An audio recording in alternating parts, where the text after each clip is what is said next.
of thank yous for everybody who has helped put this plaque up here for Brian. It's not just me, big and small, and I'm sorry if I don't mention you individually. You know who you are, who have contributed in every single way. And all I can say from the bottom of my heart is thank you very much for that. And what I'm going to do now is there's two ladies here. We have Jenny Crowley and Viv Jones who work for Brian in London. And firstly, they're going to read out a little bit about themselves, and they're going to read some quotes from some people who aren't here today. So I'm going to pass you over to the ladies first of all. Ladies.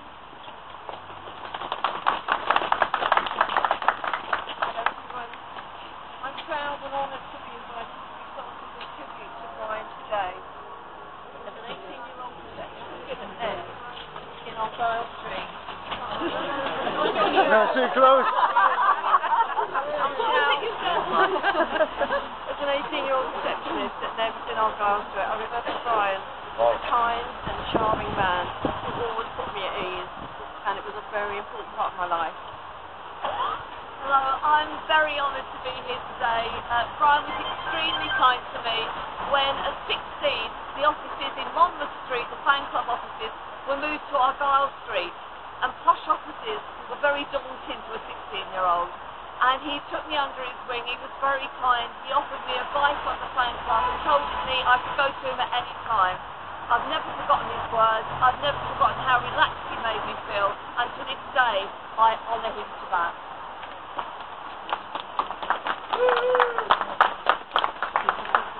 We've got some messages today. The first one that I'll read out is from Viv Jones from New York. Vivek is the author of the fifth Beatle, the Brain Epstein story.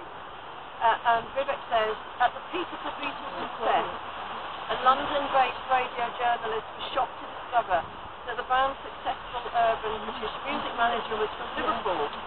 So he questioned Brian Epstein about his background on air, to which Brian responded, yes, I was born in Liverpool. I'd say it was essential. Always attired in fine suits and speaking an accent closer to the Queen's English, Brian may not have looked or sounded like the quintessential Scouser, but he adored his city, was proud of his birthplace, and was champion of Liverpool until his dying days. When Brian encouraged the Beatles to have matching haircuts and fine suits in order to make them more accessible, he always told them they must never change the way they speak or act, that their Liverpool roots would be integral to their success, that four lads from Liverpool would, not London, was an image that everyone around the world would relate to and embrace. Brian would have been honoured to know he was elected into the Rock and Roll Hall of Fame last year, but he would have been deeply proud to know that his beloved Liverpool birthplace has finally been recognised as an inherent link to who he was and as a key to his success. Today would hold a special place in his heart. He'd say it was essential.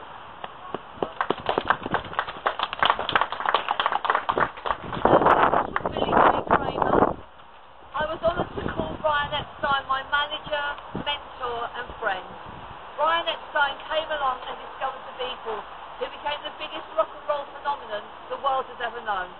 I hope he will always be known for his passion, persistence and unwavering belief in his artists. I hope future generations will always be aware of what he achieved for the world and for Liverpool. Every British artist that followed owes Brian a debt of gratitude, because without him, the music industry would never have reached the heights it has since the 1960s. And lastly, from Liverpool's own Willie Russell. Willie says, I know that there is a plaque in honour of Brian Epstein's memory in London, as indeed there should be, but I'm really delighted that the same honour is now being afforded him in the city of his birth and upbringing. In guiding and steering the Beatles and many of his other artists to worldwide success, Brian Epstein undoubtedly enhanced the reputation and standing of the city itself. He was a class act. And looking back now, it seems almost miraculous that a man with no previous knowledge of music management should have so skillfully and successfully changed the course of musical history. Thank you. Thank you, ladies. Thank you. Right. Would you guys like to come forward a little bit? Mr. Nathan, would you like to come forward a little bit so you'll be able to see everything? Is that okay? There we go. Right, ladies and gentlemen, you know why we're here today. We're here to unveil a plaque for Brian Samuel Epstein, former manager of the Beatles. The Beatles, John, Paul, George and Ringo, are known all around the world, but Brian's name not always the same sometimes. Brian Samuel Epstein was born here on the 19th of September, nearly said January then, the 19th of September 1934, on the Jewish holy day of Yom Kippur.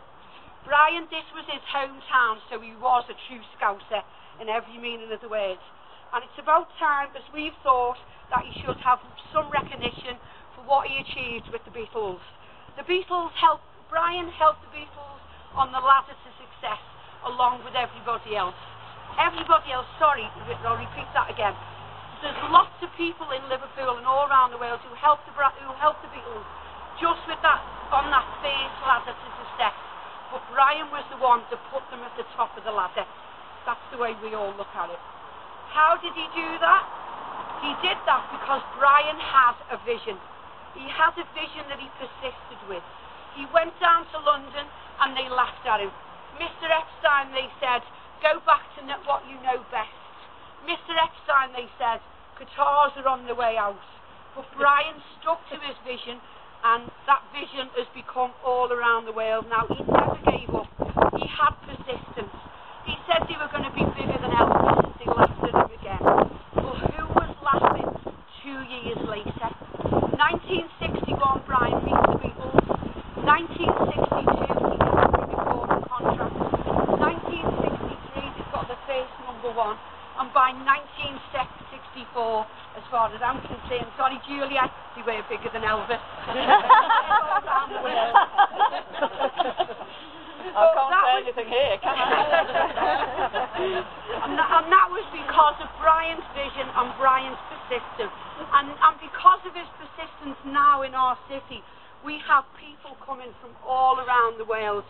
All around the world, they want to see the Beatles' birthplace. They want to see the cabin. They want to meet the people of Liverpool.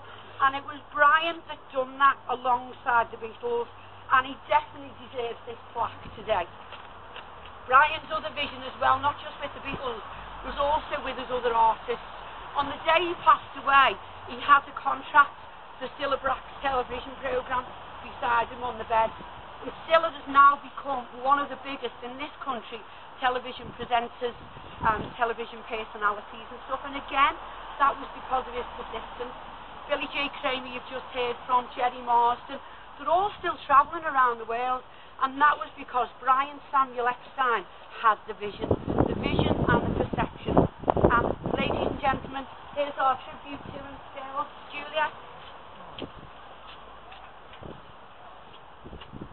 And this is what he deserves, especially in his own time. Yeah. Are we ready? We're going to pull. Yeah. 1, 2. Brian. Thank you, Brian. Excellent. That's lovely, isn't it? Yeah. Right. Well done. Good presentation. Well done. Thank you, Murray. Thank you. Oh, and I'm sorry, one big thank you as well. Where's he gone? Where's Fred? For Fred O'Brien, who's made the plaque. Thank you very much, Fred.